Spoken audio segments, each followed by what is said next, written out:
TV du peuple RD Congo avec votre serviteur Étienne Symphorien Kalalam Balandaï. Bonjour ou bonsoir, selon l'heure à laquelle vous allez me recevoir.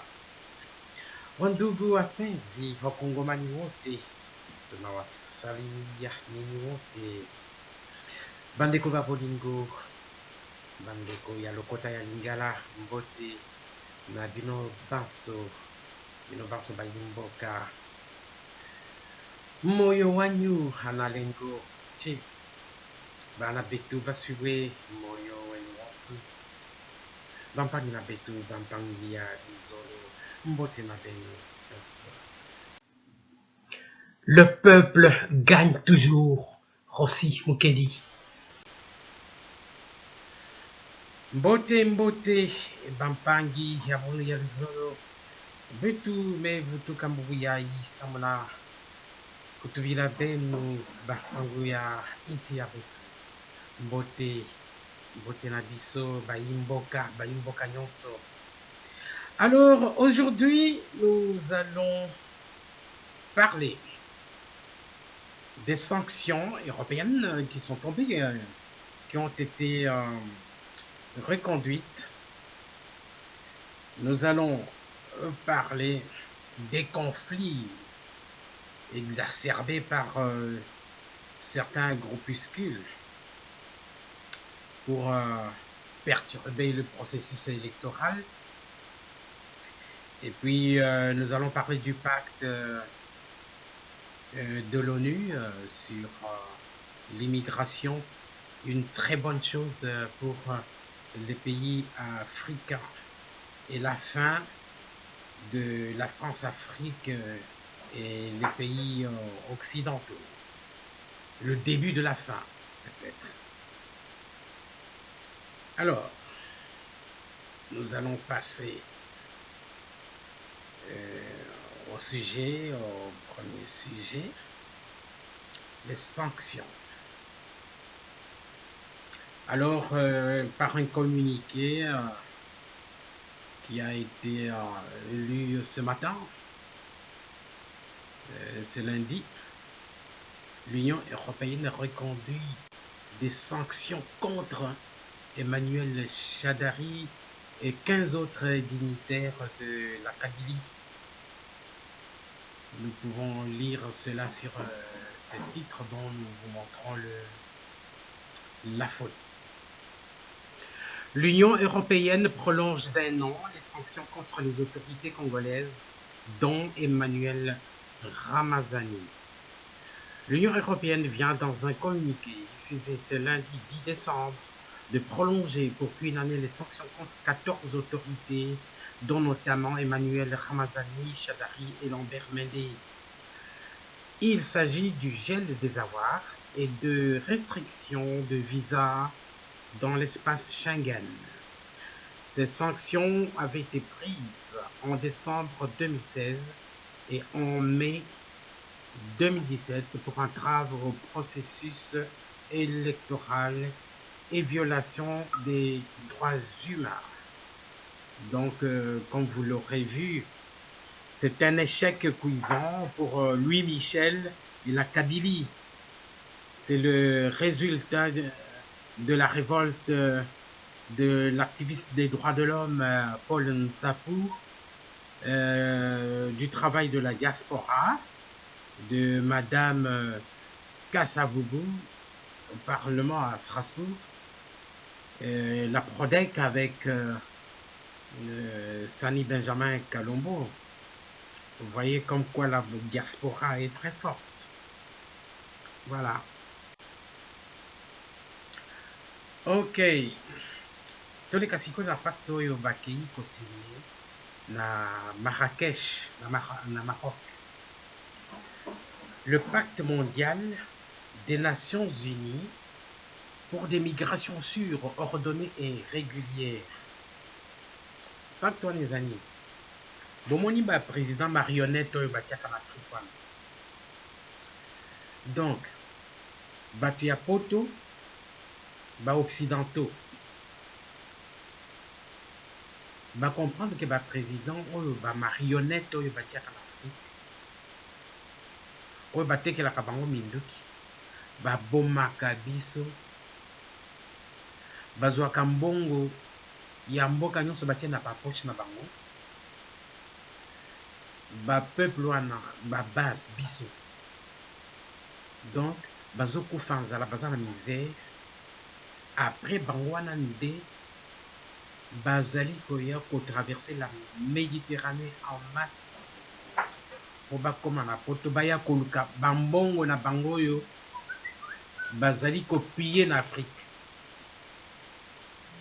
ba multinationales tout ça bango moko même babase na bango ba peuple bango nde basali bango pression auprès de l'ONU po bayokana sikoyo donc bake koyokana na Marrakech nazolakisa bino bilili wana bo comprendre phénomène wana donc ezali peut-être ebandeli ya fin ya France Afrique Europe Afrique Amérique Afrique na position ya bon totie ba marionnette ata bazoboma nous c'est nos intérêts. C'est peut-être le commencement de la fin. Botal. Le pacte mondial des Nations Unies pour des migrations sûres, ordonnées et régulières sera signé le 10 et le 11 décembre par la France et 189 pays au nom des droits de l'homme. L'ONU impose sa vision d'un monde sans frontières où les migrations seraient inéluctables et constitueraient forcément un bienfait pour les pays d'accueil. Qui va payer pour ces migrants? Qui viennent d'où? D'Afrique. Pourquoi ils viennent d'Afrique? Parce que la France et les pays occidentaux ne cessent de piller et de semer la pagaille en Afrique, en semant les guerres, en finançant les bandes rivales, en finançant les clans, juste pour pouvoir piller les ressources de l'Afrique. Parce que s'il existe aujourd'hui un pays qui est riche, c'est l'Afrique. Et évidemment, on se demande, mais comment se fait-il que l'Afrique soit si misérable? Eh bien, si l'Afrique est misérable, c'est parce que nous, les colonialistes, nous avons pillé ce pays. Et que ces gens qui sont trop pauvres chez eux préfèrent être pauvres chez nous que chez eux. Or, ce n'est pas ça qu'il faut faire. Il faut redonner le pouvoir aux Africains. Il faut leur permettre de bénéficier de leurs propres ressources pour pouvoir vivre, pour pouvoir produire et gagner de l'argent avec leur propre production. C'est cela que nous devons faire. Alors les Africains ne viendront plus en France. Réveille-toi. Intervention de Gomar Donald sur la France-Afrique ou l'Europe-Afrique. Bonsoir tout le monde, bonsoir mesdames et messieurs. Voilà, on a un message à faire passer nous. Je suis monsieur Gomar Donald, un panafricain. Alors, le message que je viens faire passer ici, comme vous le constatez, j'ai un gilet jaune. Je voulais aussi de dire que je suis membre d'un parti politique en France ici, la DER, la démocratie représentative. Alors, le message que j'aimerais faire passer ici, c'est par rapport au gilet jaune. C'est bien beau, et je comprends que les Français se plaignent qu'il y a trop de taxes. Je peux encore comprendre les taxes, tout ce qu'on nous met là aujourd'hui, c'est comme si on peut pas épargner, on peut plus épargner de l'argent. Tout est taxé. Et surtout, je viens intervenir parce que les gilets jaunes se plaignent surtout pour la taxe qu'on a mise sur le carburant. Mais j'aimerais juste faire savoir, c'est bien beau qu'on se plaigne pour le carburant, mais vous devez savoir que la France n'a pas de puits de pétrole. Il n'y a pas de puits de pétrole ici en France. Le carburant que vous avez, pour lequel vous vous plaignez, c'est pour qu'on tue encore des Africains. C'est le Gabon qui fournit le carburant qui est en France. C'est le Congo, Brazzaville, d'où je viens. C'est pour ce carburant-là, en 97, Jacques Chirac a donné des armes à un criminel, un psychopathe qu'on appelle Denis Sassou Nguesso, qui a tué des Congolais pour qu'on maintienne ce prix de carburant-là. En fait, le message que je veux faire passer, je ne suis pas contre le peuple français. Nous aimons la France qui nous a accueillis. J'ai des papiers, je suis réfugié. Mais seulement vous devez savoir, chers amis, la France que vous croyez, c'est pas cette France-là. C'est pourquoi moi j'aimerais vous informer. De Gaulle a instauré un système. Charles de Gaulle, votre héros, c'est sans doute un génocidaire, un criminel. Charles de Gaulle, au Cameroun, il a tué plus de 400 000 personnes. Le massacre des Bamileke pour imposer un président dit-on ami de la France, un dictateur, Amadou Ahidjo. Charles de Gaulle, en 1963, janvier, fait assassiner Sylvanus Solem, qui est le premier assassiné de la France-Afrique, au Togo. Mitterrand, lorsqu'il arrive, il fait tuer Thomas Sankara, au Burkina Faso, renseignez-vous. On tue en fait tous nos frères patriotes qui aiment nos pays, pour nous installer des marionnettes, des dictateurs, des préfets de l'Afrique, de la France en Afrique, ceux-là qui doivent maintenir les prix des matières premières. En fait, les contrats qu'on a signés depuis les indépendants, ils veulent que ces contrats-là restent les mêmes, alors que la démocratie a fait qu'il y a plus de population dans ces pays-là. Il y a plus de demandes. Et d'où je vous explique l'immigration dans ce pays-là. Pourquoi les gens viennent? Mais c'est parce qu'on mettait ces trucs-là dans la misère. C'est la politique de la France-Afrique. Ça, ces immigrants qui viennent ici, ils viennent chercher leur argent. Ils ne viennent pas pour votre camembert. Et ça, je veux le faire savoir au peuple français. Ces gens-là sont victimes de vos élus. Ces gens-là que vous élisez. Une fois qu'ils ont votre vote, ils font du n'importe quoi à l'Élysée. À l'Élysée, il existe une cellule secrète qu'on appelle la cellule secrète de la France-Afrique. C'est ceux-là qui organisent les assassinats de nos présidents, qui aiment nos pays, qui veulent créer des emplois afin qu'on reste chez nous. Et tous les présidents qui sont passés en France ont tué un ou deux présidents africains. Et je peux commencer. De Gaulle, je vous ai cité. Si je prends les Pompidou, les Valéry Giscard d'Estaing, qui a détruit la Libye, Sarkozy, qui a enlevé Laurent Gbagbo qu'on a déporté à la CPI, Sarkozy et François Hollande. C'est ça qui se passe, que le peuple français ne sait pas. À chaque fois que vous mettez du carburant pour lequel les gilets jaunes sont en train de se plaindre, vous mettez du sang africain dans vos voitures. Lorsque vous prenez le café, en France, on ne fabrique pas du café. Le café vient de la Côte d'Ivoire et du Ghana. Et c'est des enfants qu'on voit dans les plantations. Afin que les prix de ces matières premières restent toujours bas. L'uranium, là, le train là fonctionne l'électricité. Il n'y a pas en France. C'est le Niger, l'uranium du Niger, du Congo. Et lorsque vous voyez le train qui part là, les données qui sont mémorisées là, c'est le coltan, le tantal, de la RDC. Et pour ça, on tue. Et on tue en masse. Et c'est ça qu'on veut faire savoir aux gens. Le monde et le luxe que nous vivons, c'est par le prix des milliers de personnes qui crèvent en Afrique. Et ça, je ne voudrais pas vous indexer, vous tenir responsable, mais vous faire savoir que le monde sache. Si moi j'étais en Afrique, je serais tué comme une mouche si je n'avais ma voix. Comment on tue les frères là-bas?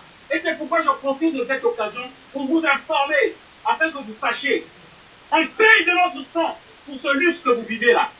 On paye de notre sang. Et ne l'oubliez pas, à chaque fois que vous revendiquez ces prix-là, ces taxes-là qui augmentent, d'une autre manière, vous demandez encore qu'on tue les Africains, afin que vous ayez toujours les matières premières à bas prix. Voilà la réalité. Merci. Je vous souhaite une bonne soirée à tous. Désolé d'avoir prié. Merci. Voilà. Bon, Bandeko, Bayimboka, Banabetu, Mampangiamu, Wandu Wapenzi, tout le Basiko et Likamboya, conflit préélectoraux. Ok. Vous allez remarquer na mikolo yo ke na kati ya campagne bato mosusu bazali ko attiser sentiment ya tribalisme, sentiment ya rejet. Mais pour quelle finalité? Pour quelle finalité? Parce que nous combattons la dictature, nous combattons une seule personne. Nous voulons le départ de Joseph Kabila. Est-ce que si vous y allez comme ça, est-ce que vous allez avoir gain de cause? Je vous donne des résultats sur base d'une fiction. C'est-à-dire, Emmanuel Shadari, 34%.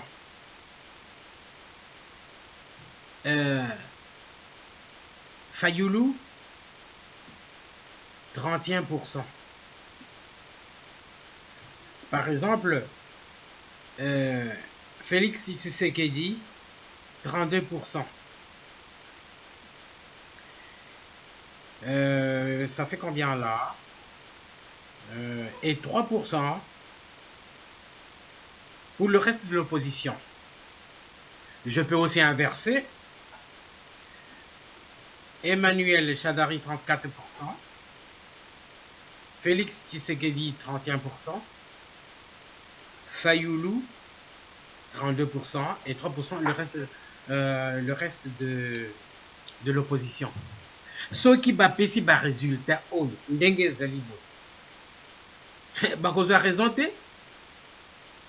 bakozwa raison. Communauté internationale, ils vont dire nous prenons acte bakomona ke ezali à peu près bango bakozwa raison que bazofingana bazokabwana tout ça, ils ne s'entendent pas. Ben s'ils étaient unis, bon, ils allaient avoir plus. Par exemple, s'ils sont unis, ça fait combien là? Ça fait 63, ça fait 66%. 66% contre 34%. Est-ce que vous vous rendez compte? Mais là, comme dans une interview donnée par Reuters à Kabila, il dit qu'il va revenir en 2023. S'il dit qu'il revient en 2023, c'est que le décor est déjà planté. Vous le plantez vous-même. Je demande au président des cellules de base, de commencer la démocratie dans les quartiers. Parce que ce qu'on voit là, par exemple, il y a un tout petit groupe, c'est un tout petit groupe là qui perturbe l'arrivée de Félix Tshisekedi à Bunia. Nous allons vous le montrer. Tout comme il y a un autre groupe du PPRD qui perturbe l'arrivée de Fayoulou à Kindu. Oui, c'est pas l'opposition, bien sûr, mais c'est contre l'opposition. Mais entre nous, c'est honteux. Je dis entre nous, le peuple congolais, parce que l'opposition, nous sommes un seul camp. Mais ne montrons pas que ce camp est divisé. Bon, ils ont choisi de suivre chacun son chemin. Laissez-les faire, nous sommes dans le même camp. Que le meilleur gagne. Et quand il y en a un qui gagne, et l'autre perd, c'est lui qui perd, félicite l'autre. Ils peuvent même composer même un gouvernement ensemble. Parce qu'ils ont combattu ensemble, c'est l'opposition unie. Regardons un peu ces images. Il y a les images qui ont deux lectures. Il y a la lecture d'un anti-Félix ou Fachivit, et la lecture d'un pro. Vous verrez qu'il y a une différence. Ces milliers de gens qui sont arrivés à l'aéroport à Bunia pour accueillir Félix. Est-ce que c'est les mêmes qui crient Fayoulou quand Félix passe avec Vital ensemble? Mais non, c'est un tout petit groupe qui est venu s'introduire là pour crier. Ce n'est pas sérieux. Et je demande à ceux qui ont commandité cet acte-là de mettre fin à ce genre de comportement. Ça les discrédite. Ça les discrédite. Que le meilleur gagne. Voilà, regardons.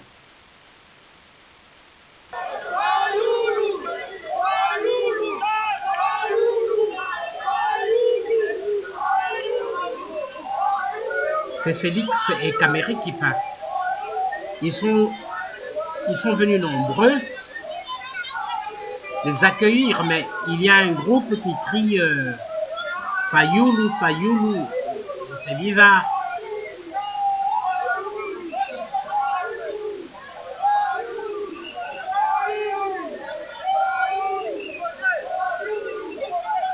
Je ne crois pas que tout ce monde soit revenu seulement pour crier contre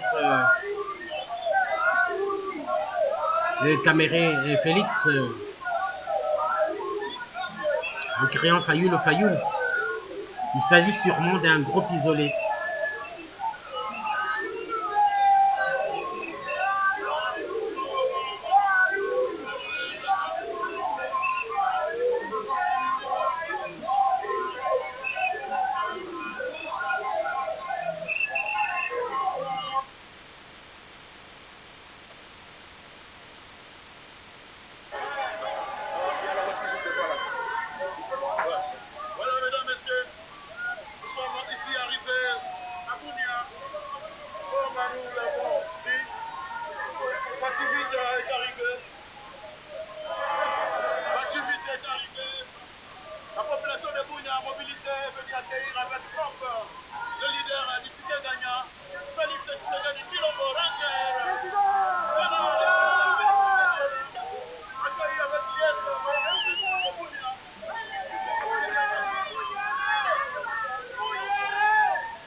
Bonjour mesdames, messieurs, Banamboka. En direct de Bouya, Michel Wote vous salue. Michel Caméré vous salue. Félix Tshisekedi Tshilombo vous salue tous. À Paris, à Bruxelles, à New York, à Londres, à Douala, à Nairobi, à Abidjan, partout où vous vous trouvez, à Brazzaville, à Bamata, Jobour, Banamboka, Wote Nabino. Nous sommes venus, comme promis, nous avons atterri ici il y a presque une heure. Le temps de finaliser les petites formalités, une petite interview avec la presse locale.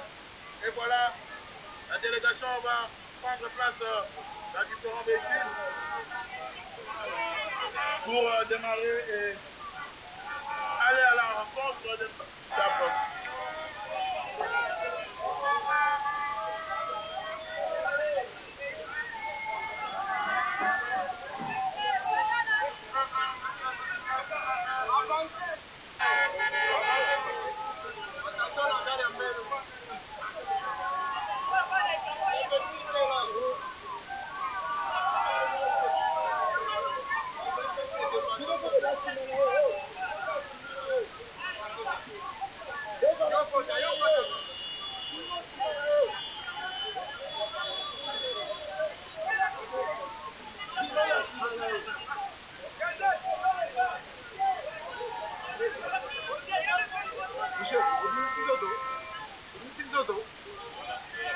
Pardon?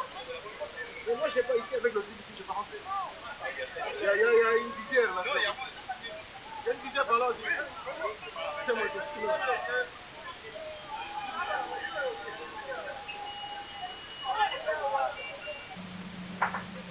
Ici, les partisans du... Ici, les partisans du PPRD attaquent les partisans de l'Amouka à Kindu. Donc, Martin Fayoulou est très malvenu À Kindu, il est persona non grata à Kindu par la volonté de la Kabylie et le FCC.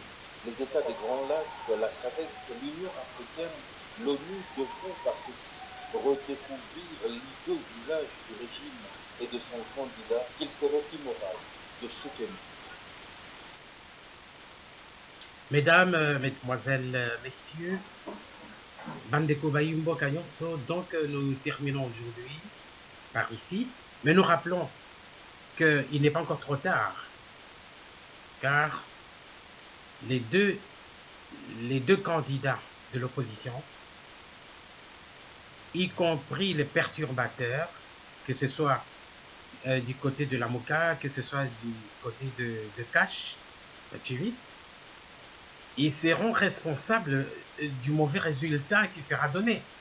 Parce que Kabila a dit qu'il revient en 2023. Donc, il y aura une trentaine de pourcentage à l'avantage de Shadari, une trentaine pour Félix Tshisekedi et une trentaine pour Fayoulou. Et je ne sais pas comment ils vont inverser l'ordre des choses, alors que ces deux leaders-là préparent déjà l'article 64. Parce que Kabila a tout mis en œuvre pour revenir en 2023. Donc comprenez par là que Shadari va être proclamé président. S'ils s'unissent pour avoir une soixantaine de pourcentage, la Kabylie va se gêner de proclamer Shadari président. Donc, réfléchissons-y. Ok, Banabé. Wajiki et Sili. À la prochaine.